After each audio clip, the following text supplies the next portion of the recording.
Okay, here's my new 7200 MP Crown Royal stove. Did a little modification where I had my old wood boiler sat on this pad and it settled some, so I jacked it up 6 inches just because I wanted a little bit higher for loading purposes, and also leveled it out because it had settled. So that's what those concrete sono tubes are. You got your Aquastat here, simple controls, you know, adjust whatever temperature you want your water to be at. That's what's gonna shut off at. You got a fan control, wetter the wood, the higher the fan. Burning seasoned wood, you keep her down on low. You got basically come out the boiler, turn your light on, shuts the fans off, everything. Simple design. This is your ash pan here, and that goes down in the bottom door. All your ash, you know, falls down through here. You can push it into that, give this a little jiggle, helps the fine ash to fall down through there. Stainless steel, titanium enhanced, they say, whatever that means. Supposed to be really good for resistance of corrosion. This is a blower tube, one of the two. There's two blowers on this unit. One that blows up from the bottom through the coal bed, just like the old one did. But this is different. This blows in the top and it just pumps in some more oxygen, so all your gases that aren't getting burned can combust up in here, which I think that's a cool feature. I don't see that a lot or at all, but maybe there's some out there that I don't know about, but whatever. You get some light gasification burning off. These tubes here are filled with water. This is all surrounded by water, but these tubes here, you know, are going to be some intense heat right there, so that helps for heat transfer. All your gases and emissions go out that hole here. We come up to this part here. There's the hole in the back. All those hot gases and air come out this way, and then up through here, out that way, out the chimney. This little section right here, this has all got water going through it. There's also water on each side of it.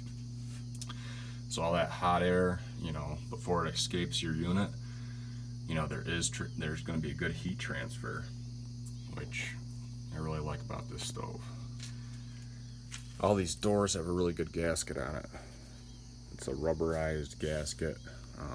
You know, look like it's going to hold up for a few years before it needs any kind of work, but it seals really well. So that we got, I bought the Fancy Pants cap that's supposed to help with downdraft, keeps the rain out. We got a 4-foot piece of pipe on that. In the back of the unit, simple. You just got one pump pumping to the house. That's your supply feed line, what they call it. Return goes up in here to the top. All brass, stainless steel fittings. That's what they say you have to have. That stuff's kind of hard to find, but I did find a lot of it. Your pump just plugs into this outlet, and you just bring your power into that. It's simple. You got a 120 volt outlet out here for the pump, or anything else really, but I think it was 6 amps was the total load on this unit. That's what they wanted.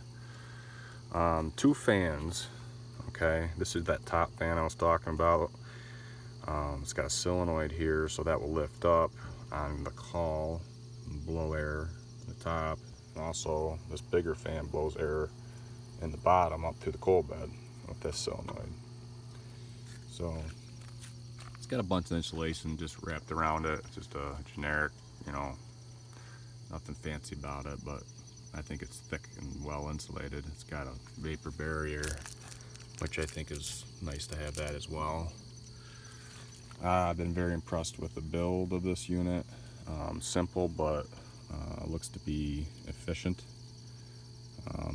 They have this coil here, which, you know, they kind of got away from doing it, but I'm gonna actually install it because I'm plumbed with 4 lines here, and my whole setup in the basement set up for it. So basically, you put an internal coil in here, submerged in water, copper coil, and it's another pump in the house that circulates that. You have endless hot water.